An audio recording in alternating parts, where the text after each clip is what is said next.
নমস্কার, আর রিতম বাংলা আপনাদের সকলকে স্বাগত। আর এই মুহূর্তে দিনের গুরুত্বপূর্ণ খবর নিয়ে সঙ্গে রয়েছে আমি বিনোদ। চোখ রাখবো খবরে। ইন্ডিজোটের ভবিষ্যৎ নিয়ে বরাবরই প্রশ্নের মুখে বিরোধীরা। বাংলাতেও কংগ্রেস সিপিএম এর সঙ্গে তৃণমূলের দূরত্ব অব্যাহত। প্রদেশ কংগ্রেস সভাপতিও মমতাকে খোঁচা দিতে ছাড়ছেন না। আর এই আবহে অধীর চৌধুরীকে সতর্ক করলেন কংগ্রেস প্রেসিডেন্ট মল্লিকার্জুন খাড়গে। মমতা প্রসঙ্গে চূড়ান্ত সিদ্ধান্ত হাইকমান্ডের স্পষ্টতই জানিয়ে দিলেন খাড়গে। মমতা প্রসঙ্গে অধীরকে কড়া বার্তা খাড়গে। জিজ্ঞাসাবাদের পর গ্রেফতার করা হলো সাথী মালিওয়ালকে। শ্লীলতাহানি ও মারধর হেনস্থায় অভিযুক্ত বিভব কুমারকে ও অরবিন্দ কেজরিওয়ালের বাড়ি থেকে শনিবার জিজ্ঞাসাবাদের পর গ্রেফতার করা হয় মুখ্যমন্ত্রীর ব্যক্তিগত সহকারীকে। দিন দুয়েক আগে বিভবের বিরুদ্ধে সাথী মালিওয়ালকে মারধর করার অভিযোগে এফআইআর দায়ের করা হয়। জিজ্ঞাসাবাদের পর গ্রেফতার কেজরির ব্যক্তিগত সহকারী বিভব কুমার। দিল্লি সহ দেশের 6টি রাজ্যে তাপপ্রবাহে সতর্কতা জারি মৌসুম ভবনের। আগামী 4 দিন দিল্লি সহ পাঞ্জাব, রাজস্থান, হরিয়ানা, উত্তরপ্রদেশ এবং বিহারেও এই তাপপ্রবাহ চলবে। শুক্রবার দিল্লির নজফগড়ের তাপমাত্রা ছিল 47.4 ডিগ্রি সেলসিয়াস, যা দেশের মধ্যে সর্বোচ্চ। এদিন দিল্লির 8টি জায়গায় তাপমাত্রা পৌঁছেছিল 45 ডিগ্রিতে। দিল্লি সহ কয়েকটি রাজ্যে তাপপ্রবাহে সতর্কতা জারি। উত্তর দিল্লি কংগ্রেস প্রার্থীকে খেতে হলো চর, ছেটানো হলো কালি। দিল্লির উসমানপুর এলাকায় প্রচারে গিয়েছিলেন কানহাইয়া, আর সেখানেই তার উপর চড়া হয় 7 থেকে 8 জন। কানহাইয়ার সঙ্গে থাকা এক আপ কাউন্সিলরকেও হেনস্থা করা হয় বলে অভিযোগ। সোশ্যাল মিডিয়ায় ভাইরাল সেই ভিডিও।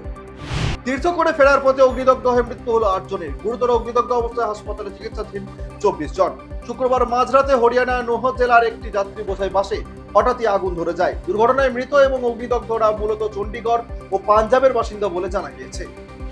অভিষেকের সবার আগে জয়নগরে বিজেপি শক্তি বৃদ্ধি পেল। শনিবার জয়নগরে বিজেপি প্রার্থী অশোক কান্ডারির হাত ধরে তৃণমূল, সিপিআইএম এবং এসইউসিআই এর 150 জন কর্মী সমর্থক বিজেপিতে যোগ দিলেন। পাশাপাশি এদিন একাধিক বিশিষ্ট ব্যক্তিত্বের উপস্থিতিতে বিজেপির দলীয় কার্যালয়েরও উদ্বোধন করা হয়। অভিষেকের সবার আগেই ভাঙন তৃণমূলে।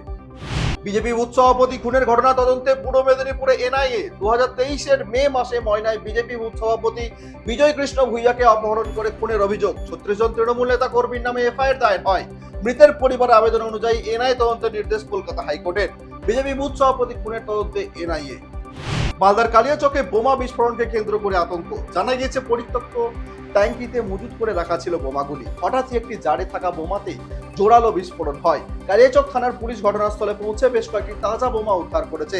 পাশাপাশি এদিন পূর্ব মেদিনীপুরের খাদিকুলেও বোমা এবং বোমা তৈরির মশলা উদ্ধার হয়েছে।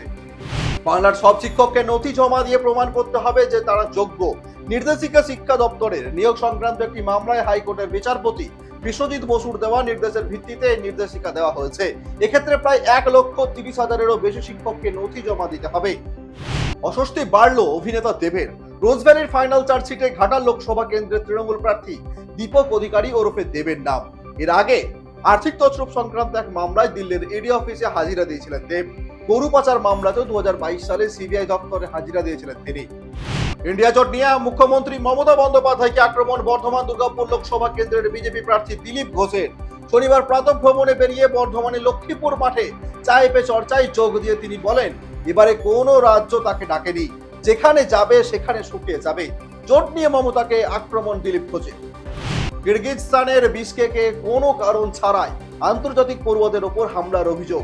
এহেন পরিস্থিতিতে পড়ুয়াদের ঘরে থাকার নির্দেশ দিল ভারত।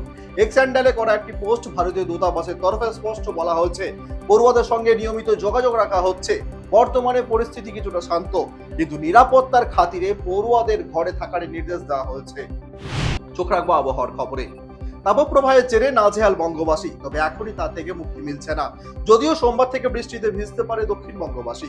বঙ্গোপসাগরে নিম্নচাপের তৈরির সম্ভাবনা দেখা দিচ্ছে, তবে তা তৈরির আগেই সোমবার থেকে দক্ষিণবঙ্গ জুড়ে ঝড় বৃষ্টির পূর্বাভাস দিয়েছে আলিপুর আবহাওয়া দপ্তর। গত কয়েকদিন মন্দা থাকলেও শনিবার ব্যাপক চাঙ্গা হলো শেয়ার বাজার। এদিন 150 পয়েন্টের বেশি বেড়েছে সেন্সেক্স এবং নিফটিও 60 পয়েন্টের বেশি বেড়েছে। সাধারণত শনিবার শেয়ার বাজার বন্ধ থাকলেও বিশেষ লেনদেনের জন্য শনিবার খোলা হয় শেয়ার বাজার। সম্প্রতি মুম্বাইয়ে ঘূর্ণিঝড় ও বৃষ্টিতে ভেঙে পড়েছিল বিলবোর্ড, আর সেই ঘটনায় মৃতদের তালিকায় রয়েছেন অভিনেতা কার্তিক আরিয়ানের কাকা এবং কাকিমাও। গত 13 মে মুম্বাই থেকে জব্বলপুরে ফেরার সময় ঘাটকোপারে 250 টনের বিলবোর্ডটি তাদের গাড়ির ওপর ভেঙে পড়লে ঘটনাস্থলে মৃত্যু হয় অভিনেতার 2 আত্মীয়ের। সামান্য কমলো সোনার উপর দাম। শুক্রবার 10 গ্রাম সোনার দাম ছিল 67,600 টাকা। শনিবার তা কমে হচ্ছে 67,590 টাকা। অন্যদিকে 24 ক্যারেট সোনার দামও কমেছে প্রতি 10 গ্রামে 10 টাকা করে, যদিও তাতে খুব একটা প্রভাব পড়বে না ক্রেতাদের ওপর। চোখ রাখবো খেলার খবরে। আইপিএল এ পরপর 3টি ম্যাচে স্লো হওয়ার রেটিং এর চেয়ে আর সেই কারণে শাস্তি দেওয়া হলো মুম্বাই ইন্ডিয়ান্সের অধিনায়ক হার্দিক পান্ডিয়াকে। পরের আইপিএল এর প্রথম ম্যাচে খেলতে দেখা যাবে না হার্দিককে। ঋষভের পর হার্দিক দ্বিতীয় অধিনায়ক যাকে শাস্তি পেতে হলো। এর আগে 30% ম্যাচ ফিও কাটা হয়েছে হার্দিককে। গৌতম গম্ভীরকে ভারতীয় দলের কোচ হওয়ার প্রস্তাব বোর্ডের তরফে। আগামী টি-20 বিশ্বকাপের পর কোচের পদ থেকে সরে দাঁড়াবেন রাহুল দ্রাবিড়। বোর্ডের ইচ্ছে কোনো ভারতীয় যেন সেই পদে আসুক। ভারতের কোচ হওয়ার জন্য ইতিমধ্যে আবেদন জানিয়েছেন গম্ভীর। চোখ রাখবো বিনোদন জগতে। ব্যক্তিগত জীবনে ঝড়ঝাপটার প্রভাব চোখে পড়লো না কান চলচ্চিত্র উৎসবের মঞ্চে। হাতে প্লাস্টার নিয়ে লাল গালিচায় হেঁটে সকলকে রীতিমতো তাক লাগালেন অভিনেত্রী ঐশ্বর্য রায় বচ্চন। মায়ের ছায়া সঙ্গী হয়েছিলেন কন্যা আরাধ্যা। ঐশ্বর্য এমন এক ভারতীয় অভিনেত্রী যাকে ধারাবাহিকভাবে গানের মঞ্চে দেখা গিয়েছে। সোশ্যাল মিডিয়ায় ভাইরাল সারেগামাপা লেজেন্ডসের মঞ্চে দাঁড়িয়ে অভিনেতা তথা পরিচালক অনির্বাণের গাওয়া গানের একটি লাইন। অনুষ্ঠানের একটি পর্বে ঝলক ঝড়ের গতিতে ঘুরছে সোশ্যাল মিডিয়ায়, যেখানে মঞ্চে থাকা গায়ক অভিজিতের সঙ্গে কিশোর কুমারের নয়ন সরসী কেন পড়েছে জলে একটি লাইন হঠাৎই গেয়ে ওঠেন অনির্বাণ, যা শুনে অভিজিতের সঙ্গে চমকে যান দর্শকও। আজ তবে এই পর্যন্তই। অন্যান্য বিভিন্ন খবরের আপডেট পেতে দিনভর চোখ রাখুন আমাদের ইউটিউব চ্যানেল এবং ফেসবুক পেজে। একই সঙ্গে গুগল প্লে স্টোরে গিয়ে ডাউনলোড করুন রিতম অ্যাপ।